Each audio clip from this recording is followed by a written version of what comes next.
Anthony, don't underestimate this little fat boy. I'm coming for you.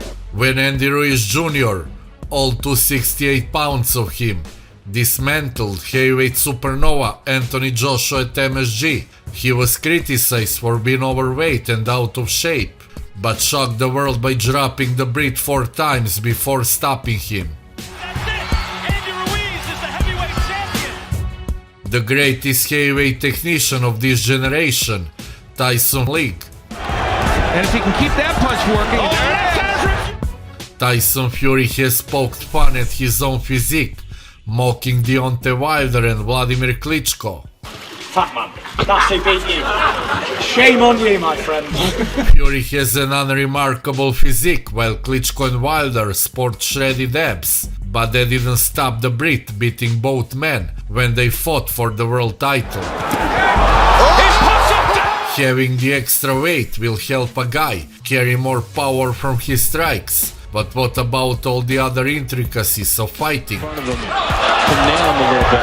Some overweight guys were actually very disciplined and talented fighters at one time or another, but all of them could have used a little more discipline at the dinner table. He was driven by anything, he was driven by hunger to eat, but certainly not by hunger to be great. Press like and subscribe to Boxing Extra and take a look at some of those overly chunky fist fighters who fought at a high level.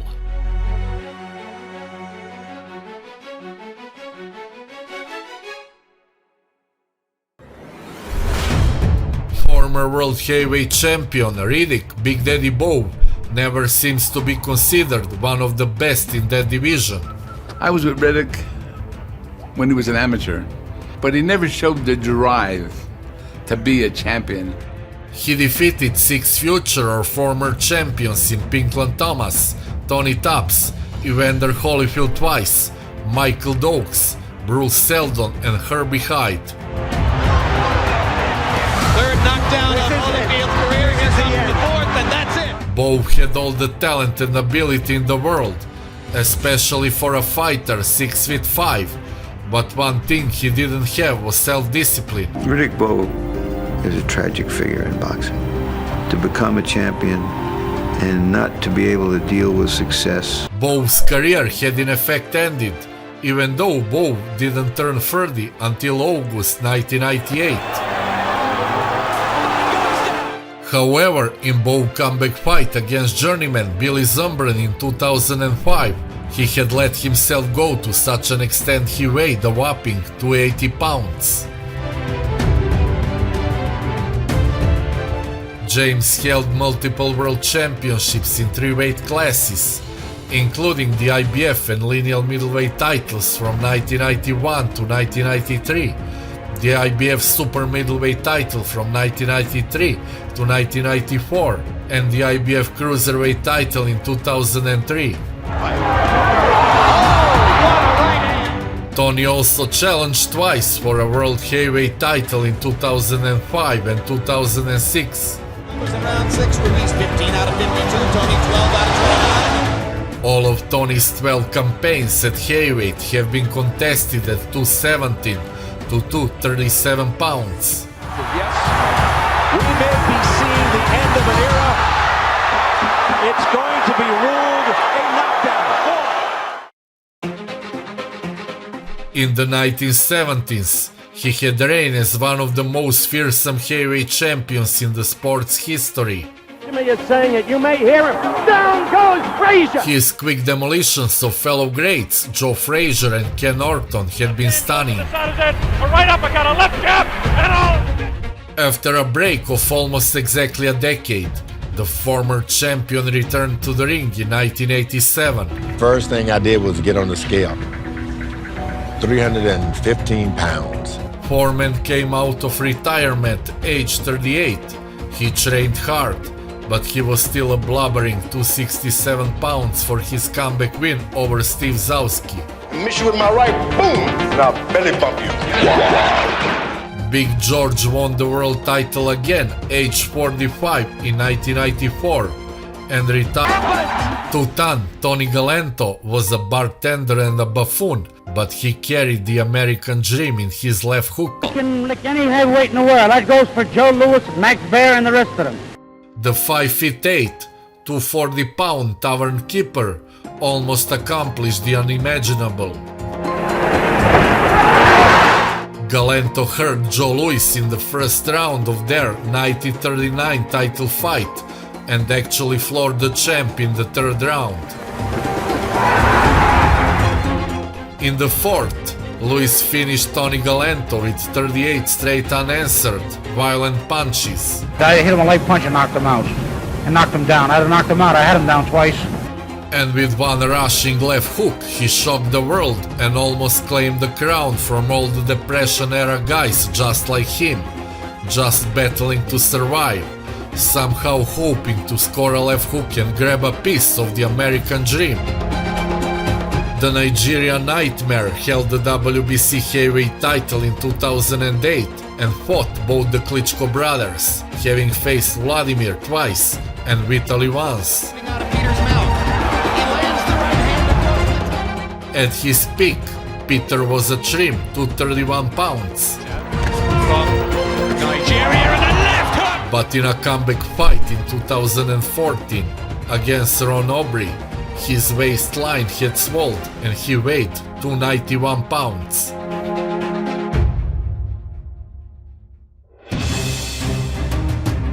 The White Buffalo has had numerous tilts at the heavyweight crown. However, he's fallen short every single time.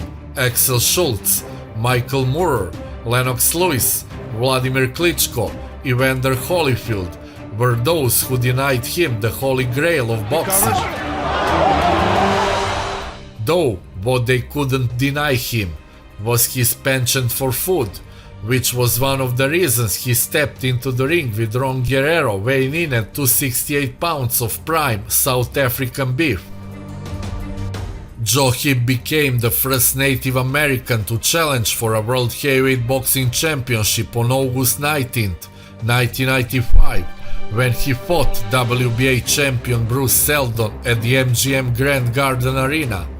Joe Hip has aspirations of one day being the first Native American to win a heavyweight championship. Hip fought a slugfest that saw Tommy Morrison break his jaw and one of his hands. Oh, and there was a good scoring combination. At the age of 36, Joe Hip won the World Boxing Federation heavyweight title in 1999, making him the first Native American heavyweight champion of the world.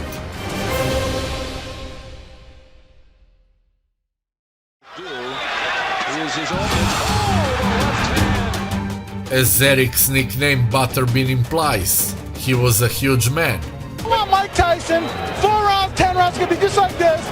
He's too stupid to run. He'll stand up and get. And was one of the heaviest boxers ever. Butterbean found great success in the ring despite his size, winning multiple titles and becoming a fan favorite. When Andy Ruiz Jr., all 268 pounds of him, dismantled heavyweight supernova Anthony Joshua at MSG, it triggered a feel-good frenzy that has yet to end.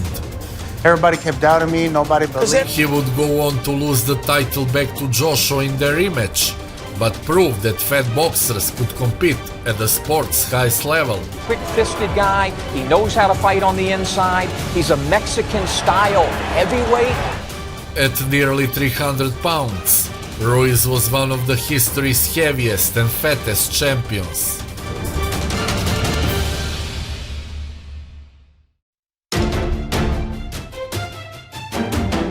In 2015, Tyson Fury shocked the world when he defeated Vladimir Klitschko to claim the heavyweight title. At 27 years old and nearly 280 pounds, Fury was one of the heaviest and fattest boxers to ever hold the heavyweight crown. I'm trying to get up to 300 pounds for this fight because I'm looking for a big knockout straight away. Despite his athleticism and technique are superb. He has excellent head movement, which makes him very hard to hit, and his footwork is also very good for a man of his size.